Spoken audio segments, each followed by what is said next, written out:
ጤና ይስጥልኝ ክቡራትና ክቡራን የዩቲዩብ ቻናል ቤተሰቦች የሰዓቱን አጫጭር 3 መረጃዎች ይዤ ቀርቤያለሁ። እስከ ፍጻሜ አብራችሁን ቆዩ።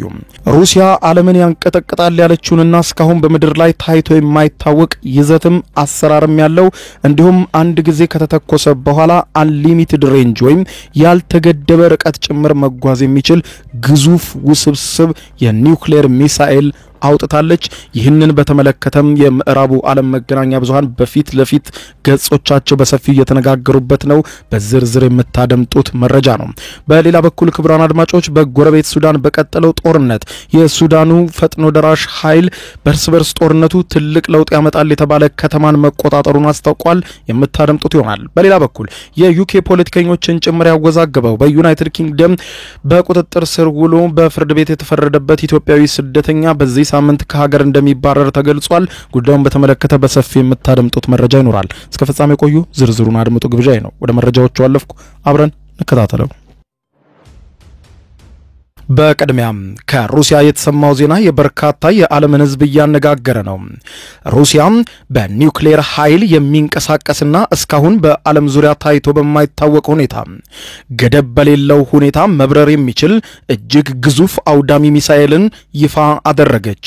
በኒውክሌር ኃይል ይንቀሳቀሳል የተባለውና ብሬቬስክኒክ በሚባል ስም የተሰጠው ግዙፍ ክሩዝ ሚሳኤል ሙከራ ማድረጓን በተሳካ ሁኔታ ማጠናቀቋን የሀገሪቷ ከፍተኛ ጀነራል ለፕሬዝዳንት ቭላድሚር ቭላዲሚሮቪች ፑቲን ገልጸውላቸዋል። የሩሲያ ጦር ኤታማዦር ሹም ቫለሪ ጌራሲሞቭ በቴሌቪዥን በተላለፈ ቀጥታ ስርጭት ስብሰባ ላይ ለሩሲያው ፕሬዝዳንት ቭላድሚር ቭላዲሚሮቪች ፑቲን ሲናገሩ ለብዙ ሰዓታት ያለ ገደብ መጓዝ የሚችል በኒውክሌር ኃይል የሚንቀሳቀስ ሚሳኤል ሙከራ አድርገናል ብለዋል። ሚሳኤሉ 14000 ኪሎ ሜትሮችን ሳያቋርጥ የተጓዘ ሲሆን ነገር ግን ይህ መድረስ የሚችልበት ርቀት አይደለም ተብሏል። በኒውክሌር ኃይል ስለሚሰራ ሚሳኤሉ ለረጅም ሰዓታት በአየር ላይ ሆኖ ዓለምን መሽከርከር እንደሚችልም ጭምር ገልጸዋል። ይህ እስካሁን በምድር ላይ ከተሞከሩ ሚሳኤሎች ሁሉ እጅግ የከፋና አውዳሚው ነው ተብሏል። ሩሲያ ይህንን መሳሪያ መስራት መጀመሯን ያስታወቀችው በአውሮፓውያኑ በ2018 የነበረ ሲሆን ያልተገደበ ርቀት ወይም አንሊሚትድ ሬንጅ መጓዝ በመቻሉና የሚሳኤል መከላከያዎችም ፈጽሞ ሊገድቡት የማይችሉ በመሆኑ እጅግ በከፍተኛ ሁኔታ አውዳሚ መሆኑ ተነግሮለታል። ፕሬዝዳንት ቭላድሚር ፑቲን ስለዚሁ ሚሳኤል ሲናገሩ አሁን በምድር ላይ ያለ የትኛውም የአየር መከላከያ ስርዓት ፈጽሞ ሊይዘው እንደማይችል አረጋግጠናል ብለዋል። ሚሳኤሉም እንደከዚህ ቀደሞቹ በሌሎች ኃይሎች የሚሰራ ሳይሆን ሚሳኤሉ ራሱ ለመወንጨፍም ሆነ ለመወርወር የሚሰራው በኒውክሌር ኃይል በመሆኑ ሳያቋርጥ ለረጅም ሰዓታት በዓለም አየር ላይ መቆየት ይችላል። ቀደም ብሎ ምዕራባውያን ባለሙያዎች የሚሳኤሉን ስትራቴጂካዊ ጠቀሜታና ሩሲያ በተሳካ ሁኔታ ሞከርክ ማለቷ ላይ ጥርጣሬ እንዳላቸው ገልጸው የቆየ ቢሆንም አሁን ላይ ግን ሁሉም ተረጋግጧል ተብሏል። ሚሳኤሉ የመጨረሻው ስኬታማ ሙከራ የተደረገው ከ2 ዓመት በፊት እንደሆነ ፑቲን በትናንትናው ስብሰባቸው ላይ ይፋ አድርገዋል። ነገር ግን ይህንን በገለልተኛ መረጃ አልተረጋገጠም። አንድ የጦር መሳሪያ ሙከራ ዘመቻ ቡድን እንዳለው ከሆነ በተለይም ከአውሮፓውያኑ 2016 ጀምሮ ከተደረጉ የሚታወቁ ቢያንስ 13 ሙከራዎች መካከል በከፊል ስኬታማ መሆን የቻሉት 2 ብቻ ናቸው ይላሉ። የሩሲያው ጀነራል እንዳሉት ግን ከ6 ቀናት በፊት እንደተሞከረ የተነገረለት ይሄው ሚሳኤል ለ15 ሰዓታት በአየር ላይ ቆይቶ እንደነበርም እናረጋግጣለን ብለዋል። ሚሳኤሉ የቁመትና አግድሞሽ እንቅስቃሴውን መምራት እንደሚቻል መሞከሩን በታሰበው ዝርዝር መሰረትም ሁሉንም ያሟላ መሆኑን መናገራቸውን የሩሲያው ታስ የዜና ወኪል ዘግቧል። በመሆኑም ሚሳኤሎችንና የአየር መከላከያ ስርዓቶችን ሙሉ በሙሉ አልፎ መሄድ እንደሚችል በግልጽ አሳይቷል ሲል ታስ የዜና ወኪል የጀነራሉን ንግግር አስነብቧል። ሚሳኤሉ እንደ አውሮፓውያኑ 2018 ለመጀመሪያ ጊዜ መሰራት መጀመሩ የተዋወቀ ሲሆን ከዚያ ጊዜ ጀምሮ በበርካቶች ዘንድ መነጋገሪያ ሆኖ ቆይቶ ነበር።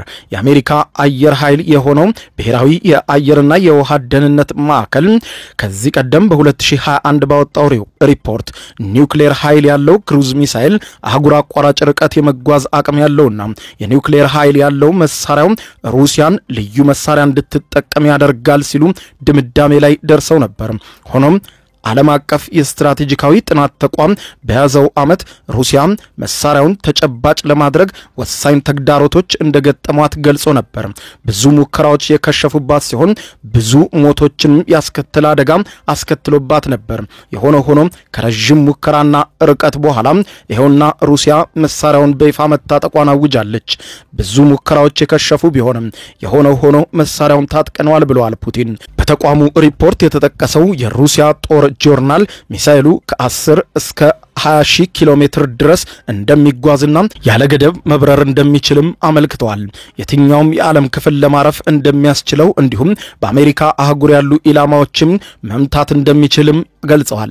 ይሄው ጆርናል ሚሳኤሉ ከመሬት ከ50 ሜትር እስከ 100 ሜትር ከፍታ ድረስ ዝቅ ብሎ መብረር እንደሚችልና ለአየር መከላከያ ስርዓቶች ቁጥጥር እንደሚያስቸግርም ጭምር ጠቅሷል። ሚሳኤሉ በሰሜን የጦር ቃል ኪዳን ድርጅት ኔቶ ስካይፎል የሚል ስያሜ የተሰጠው ሲሆን ባለፈው ዓመት የሮይተርስ የዜና ወኪል በሰራው የምርመራ ዘገባ በሰሜን ሞስኮ 475 ኪሎ ሜትር በሚርቀው ስፍራ መሳሪያው የሚተኮስበት ስፍራ እንደሆነም ገልጾ ነበር።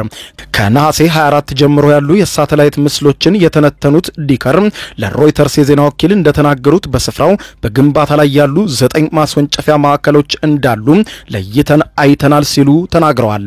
ሩሲያ ይህንን አደገኛ መሳሪያ መታጠቋን ተከትሎ የዓለም አቀፍ መገናኛ ብዙሃን የፊት ለፊት ገጽ ርዕስ አድርገውታል።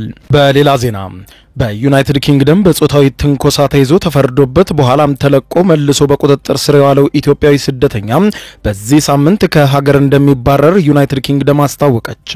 በጾታዊ ትንኮሳ እስር ተፈርዶበት በስህተት ከተለቀቀ በኋላ በድጋሚ በቁጥጥር ስር እንደዋለ የተገለጸው ኢትዮጵያዊ ስደተኛ በዚህ ሳምንት ከሀገር እንደሚባረር የዩናይትድ ኪንግደም የፍትህ ሚኒስትር የሆኑት ዴቪድ ላሚ ተናግረዋል። ሀዱሽ ቅባቱ ከእስር ቤት በስህተት ከተለቀቀ ከ48 ሰዓታት በኋላ ነው በሰሜን ለንደን ፊንሰንበሪ በተባለ የመናፈሻ ስፍራ እሁድ ዕለት በቁጥጥር ስር የዋለው ተብሏል። ሀዱሽ የኢፒንግ ስደተኞች በሚቆዩበት ሆቴል እየኖረ ሳለ የ14 ዓመት ታዳጊ ላይና አንዲት ሌላ ሴት ላይ ጾታዊ ትንኮሳ ፈጽሟል በሚል ነው ፍርድ ቤቱ የ12 ወራት እስር የፈረደበት ነው የተባለው። በስህተት ከእስር ቤት ከመለቀቁ በፊት ከሀገር ሊባረር በዝግጅት ላይ እንደነበረም ተመልክቷል። የፍትህ ሚኒስትሩ በማረሚያ ቤቱ የተፈጸመውን ስህተት ያጣራው ገለልተኛ ቡድን ሪፖርትን በዛሬው ዕለት ለፓርላማ እንደሚያቀርቡም ተናግረዋል። ቀደም ሲል ጠቅላይ ሚኒስትር ሰር ኪር ስታርመር ምርመራ እየተደረገ መሆኑንና ይህ ዳግም እንዳይከሰት ማድረግ አለብን ሲሉ ብስጭታቸውን መግለጻቸው አይዘነጋም። ሀዱሽ ለመጀመሪያ ጊዜ በቁጥጥር ስር የዋለው ባለፈው ዓመት ሐምሌ ወር ላይ ሲሆን በአነስተኛ ጀልባ ወደ ዩናይትድ ኪንግደም ከገባው በኋላ የኢፒንግ ይኖርበት በነበረው የስደተኞች መቆያ ሆቴል አካባቢ የተቃውሞ ሰልፎች እንዲካሄዱ ምክንያት ሆኖ ነበር። የሜት ፖሊስ ሀዱሽ ከህግ ውጪ ከማረሚያ ቤት ውጪ በመሆን በቁጥጥር ስር መዋሉን ገልጾ ወደ ለንደን እስር ቤት ወስዶታል። በፊንበሪ የመናፈሻ ስፍራ ውሻውን እያሽከረከረ እንደነበር የተናገረው አንድ የዓይን እማኝ ሀዱሽ በበርካታ ፖሊስ አባላት ታጅቦ ሲወሰድ ማየቱን ገልጿል። የ40 ዓመቱ ጃክ ኒል ሆል ለኤኤፍፒ የዜና ወኪል በሰጠው መረጃ ለመጨረሻ ጊዜ በሃክኔ አካባቢ መታየቱን አውቅ ነበር። እናም ያ ሰው በሚገርም ሁኔታ ሰውየውን ይመስላል፣ ነገር ግን አንድ አይነት ልብስ አይደለም የለበሰው ግን እርሱን ይመስላል ብዬ ነበር ብሏል።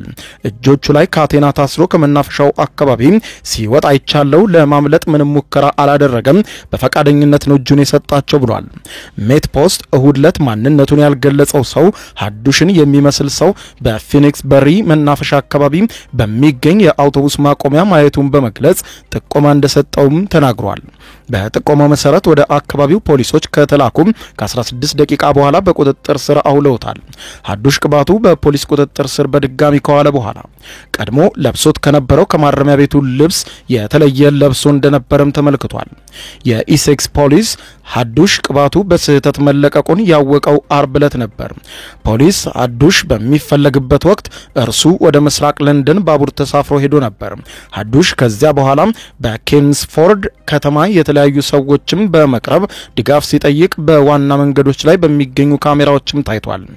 ሜት ፖሊስ አክሎም ሀዱሽ ወደ ለንደን ለመሄድ በርካታ ባቡሮችንም መሳፈሩ ተነግሯል። ፖሊስ ሀዱሽ አርብ ምሽት በዳልስተን አካባቢው በሚገኝ ቤተ መጻሕፍት ሲገባ የሚያሳይ በደህንነት ካሜራ የተቀረጸ ተንቀሳቃሽ ምስልም አጋርቷል። በመስከረም ወር በክሊምስፎርድ ከተማ ፍርድ ቤት ሀዱሽ ታዳጊ ሴትን ለመሳም መሞከሩን እንዲሁም በርካታ ግልጽ የሆኑ ወሲባዊ አስተያየቶችን መስጠቱን የሚገልጽ ክስ ቀርቦበት አዳምጧል ነው የተባለው። በሚቀጥለው ቀን ተመሳሳይ ልጅን በማግኘት ጾታዊ ትንኮሳ ከመፈጸሙ በፊት ሊስማት ሞክሮ እንደነበረ የገለጸ ሲሆን ከዚህም በተጨማሪ ስራ ለመፈለግ እንዲረዳው ሲቪውን በማዘጋጀት የምታገዘው ሌላ ሴት ላይም ጾታዊ ትንኮሳ ፈጽሟል በማለት ገልጸውት ነበር። እርሱ ግን ፍርድ ቤት ቀርቦ እንዳልፈጸመን የተከራከረ ቢሆንም ፍርድ ቤት ግን በስተመጨረሻ ፈርዶበታል። ሃይማኖቴም ሆነ ባህሌም አስተዳደጌም ይህንን እንዳደርግ አይፈቅዱም ያለው ሀዱሽ ፈጽሞ ስህተት ነው በማለት ተከራክሮ ነበር። ሀዱሽ ምንም እንኳን የቀረበበትን ክስ ሙሉ በሙሉ ውድቅ አድርጎ ቢከራከርም በ5 ወንጀሎች ጥፋተኛ ተብሎ የ12 ወራት እስር ተፈርዶበታል። ከዚህ በተጨማሪ ማንኛውም ሴት ለ5 ዓመት እንዳይቀርብ ወይም እንዳያናግር የሚያግድ የክልከላ ትዕዛዝ የተላለፈበት ሲሆን ለ10 ዓመት ያክል የጾታዊ ትንኮሳ ፈጻሚዎች መዝገብ ላይም እንዲሰፈር ተወስኗል። በዚህ ሳምንት ደግሞ ከሀገር ሊባረር እንደሆነ የዩናይትድ ኪንግደም መንግስት አስታውቋል። በመጨረሻ የሱዳን ፈጥኖ ደራሽ ኃይሎች በእርስ በርስ ጦርነቱ ትልቅ ለውጥ ያመጣል ያሉትን ከተማ መቆጣጠራቸውን አስታወቁ። የሱዳን ፈጥኖ ደራሽ ኃይል አርኤስኤፍ በእርስ በርስ ጦርነቱ ከፍተኛ ለውጥ ያመጣል የተባለውን የኤልፋሸር ከተማ በቁጥጥር ስር እንዳዋለ ገልጿል። ቡድኑ በማህበራዊ ድረገጾቹ ላይ ባወጣው መግለጫ ኤልፋሸርን ከአሸባሪው የሱዳን ሰራዊት ጋር ከሚተባበሩ ታጣቂዎችና ከቅጥረኞች መዳፍ ነፃ አውጥቶ በቁጥጥር ስር አውሏል ብለዋል። አርኤስኤፍ አልፋሽርን ሙሉ በሙሉ በሚቆጣጠር ከሆነ የሱዳን ጦር በዳርፉር ክልል በእጁ ስር ያለ የመጨረሻው አካባቢ በመሆኑ ትልቅ ኪሳራ ይገጥመዋል ነው የተባለው። የሱዳን ጦር ሰራዊት እስካሁን አስተያየት አልሰጠም። ይህ ሆኖ አማጺ ቡድኑ የጦሩ 6ኛ ዲቪዥን ዋና መስሪያ ቤት በቁጥጥር ስር መዋሉን ካስታወቀና ግዙፍ ወታደራዊ ተሽከርካሪዎችን ማውደሙን ከገለጸ በኋላ ነው። በተለይም ደግሞ ቢቢሲ ቬሪፋይ በማህበራዊ ሚዲያ ላይ በስፋት የሚዘዋወሩና በሱዳን ጦር ሰራዊት ካምፕ ውስጥ በአርኤስኤፍ ተዋጊዎች የሚያሳዩ ተንቀሳቃሽ ምስሎችን ትክክለኛነት አረጋግጫለሁ ብሏል። በአካባቢው የሰራዊት ደጋፊ የሆኑ ተዋጊዎች ፖፑላር ሬዚስታንስ አርኤስኤፍ የኃይሉን ከፍተኛ ሞራል ለማዳከም በሚዲያ የሐሰት ዘመቻ አካሂዷል ሲል ከሷል። አርኤስኤፍ ላለፉት 18 ወራት አልፋሽርን ከቦ የሰራዊቱን ካምፖችና ሰላማዊ ዜጎች ላይ በተደጋጋሚ ድብደባ ሲፈጽም ነበር ተብሎ ተከሷል። በግጭቱ እስካሁን ወደ 300,000 የሚገመቱ ሰዎች መንቀሳቀስ አለመቻላቸው የተገለጸ ሲሆን በነሐሴ ወር ላይ በታዩ የሳተላይት ምስሎች በከተማዋ ዙሪያ የሰዎች እንቅስቃሴን ለመገደብ ሰፋፊ ግንቦችም መገንባታቸውን አሳይቷል። አርኤስኤፍ ለሳምንታት ከበርካታ አቅጣጫዎች በአካባቢው የጦር ሰራዊት ዋና መስሪያ ቤት ተደርጎ ወደሚቆጠረው 6ኛ የእግረኛ ጦር ማዘዣ ሲጠጋ ቆይቶ ነበር። አሁንም አንዳንድ የኤልፋሸር የጦር አካባቢዎች በጦር ሰራዊቱና በአጋር ታጣቂ ቡድኖች ቁጥጥር ስር ቢሆንም ነገር ግን እነዚያ ለረጅም ጊዜ ይቆያሉ ተብሎ አይጠበቅም። የተባበሩት መንግስታት ድርጅት የእርዳታ ኃላፊ ቶም ፍሌቸር እሁድ ዕለት እንደተናገሩት ከኤልፋሸር በሚወጡ ዘገባዎች በጣም ሰግቻለሁ በማለት በዳርፉርና በቀረው ሱዳን አፋጣኝ የተኩስ አቁም እንዲደረግ እንጠይቃለን ብለዋል። ፍሌቸር በመግለጫቸው በመቶ ሺዎች የሚቆጠሩ ሰላማዊ ዜጎች መውጫተው በፍርሃት በድብደባ እንዲሁም በረሃብ ውስጥ ናቸው። ያለምንም ምግብ እርዳታ፣ የጤና እንክብካቤ ወይም ደህንነታቸው ብቻቸውን ናቸው ካሉ በኋላ የተጠናከሩ ጥቃቶች ወደ ከተማዋ እርዳታ ለማስገባት የማይቻል አድርጎታልን ብለዋል። የተባበሩት መንግስታት ድርጅት መርማሪዎች አርኤስኤፍ አካባቢውን ከቦ በቆየበት ወቅት በሰብአዊነት ላይ በርካታ ወንጀሎች ፈጽመዋል ሲሉ ከሰዋል። አሜሪካ በበኩሏ አርኤስኤፍ በዳርፉር አረብ ባልሆኑ ህዝቦች ላይ የዘር ማጥፋት ወንጀል ፈጽሟል ስትል ትከሳለች። ሱዳን የፈጥኖ ደራሹና የሱዳን ጦር ከፍተኛ አዛዦች በመካከላቸው ባለው የስልጣን ሽኩቻ የተነሳ አለመግባባት በስምምነት መፍታት አለመቻላቸውን ተከትሎ እንደ አውሮፓውያኑ ከ2003 ጀምሮ በግጭት ሱዳን እየታመሰች ነው። በግጭቱ በመላ ሀገሪቱ 150,000 በላይ ሰዎች ሲሞቱ 12 ሚሊዮን የሚጠጉ ደግሞ ቤታቸውን ጥለው ተሰደዋል።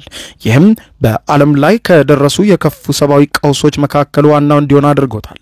ሰራዊቱ አብዛኛውን ሰሜናዊና ምስራቅ የሀገሪቱ ክፍልን ሲቆጣጠር እስካሁን ድረስ ኤልፋሸር በዳርፉር ውስጥ የመጨረሻው በመንግስት ኃይሎችና አጋሮች ቁጥጥር ስር ያለው ዋና ከተማ ሆኗል።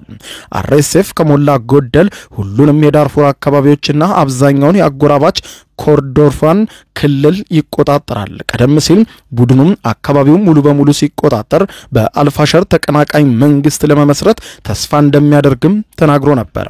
ክቡራን አድማጮች ለሰዓቱ ብታደምጧቸው መልካም ናቸው ያልኳቸው አጫጭር መረጃዎች የሰማችኋቸው ናቸው። ከሰዓታት በኋላ በሌላ መረጃ ተመልሰን እስከምንገናኝ በያለንበት የዓለም ዳር ቸር እንቆይ።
ዩቲዩብ የስኬት ሚስጥሮችን በዝርዝር የያዘው የአቤል ብርሃኑ የወይኗ ልጅ መጽሐፍ ሁለተኛ እትም በገበያ ላይ። ዩቲዩብ ለመጀመር በአጭር ጊዜ ስኬትን ለመቀዳጀት አስበዋል?